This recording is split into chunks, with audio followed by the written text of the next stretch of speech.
There are no footprints on this path, no sounds of a struggle, only a pair of straw sandals left behind on a wooden step, and the silence of someone who has already gone. A century and a half later, in 2026, the silence looks different. It's the blue light of a smartphone in a dark Seoul apartment.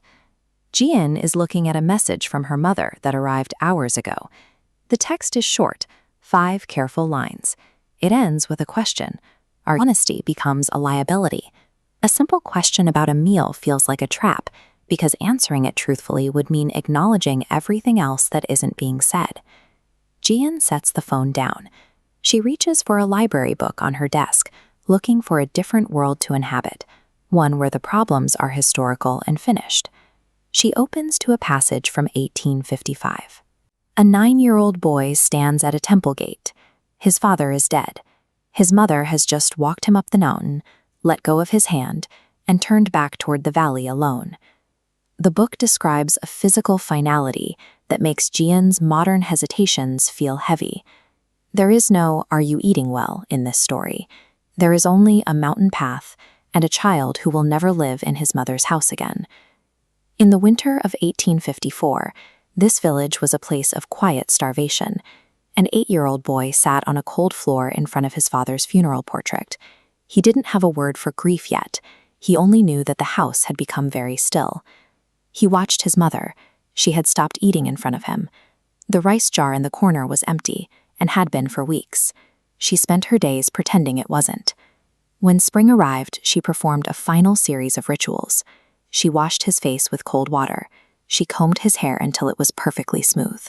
She tied his few belongings into a small cloth bundle. They walked for half a day. As the path climbed into the high pines, the boy remained silent.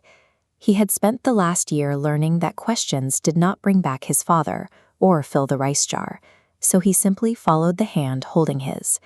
In 1854, survival required the dismantling of a family. To keep the boy alive, the mother had to lead him to the only place that still had food, the monastery at the top of the mountain. At the temple gate, she kneels so she is his height. She tells him the monks will feed him and teach him. She is crying, but she is also smiling, a forced, desperate expression the boy has never seen before. She hands his small bundle to an old monk. Then she turns her back. She begins the walk back down. She does not look back once. If she sees his face at the gate, she will not be able to leave. And if she does not leave, he will starve. The only way to save him is to keep walking away. The boy's name is Dongwook. He stands at the gate and watches her disappear into the trees. He decides in that moment that he will not cry. He sees his nether breaking, and he realizes he must be the one who does not. The old monk does not offer any words of comfort or a prayer. He simply hands Dongwook a small broom and gestures to the stone path. The boy takes it.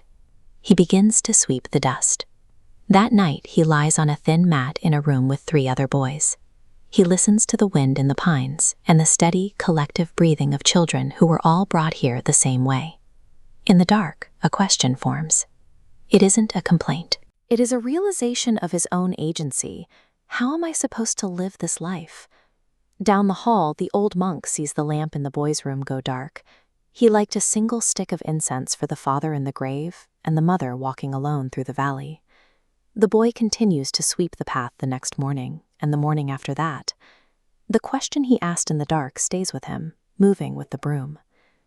Jieun closes the book. The 1855 mountain feels closer than it did an hour ago. She realizes the distance she kept from her mother is its own kind of mountain path. She sees the parallel now.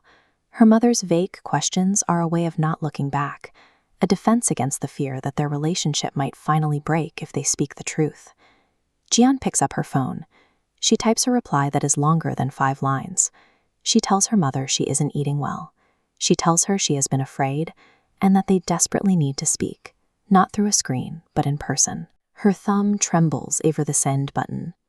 Pressing it doesn't solve the distance, but it ends the pretense. It is the first step back down the mountain. The straw sandals are still there on the path, a silent reminder of a long walk that ultimately changed everything. The boy who left them there didn't know he was starting a legacy. The lamp lit on that mountain in 1855 is the same lamp that will stay lit through a storm in 1881. It is a sequence of moments, one person passing the light to the next. We often view a farewell as the conclusion of a story. But for Dongwook, and now for Jieun, the moment of letting go is where the actual shape of their own lives begins to form.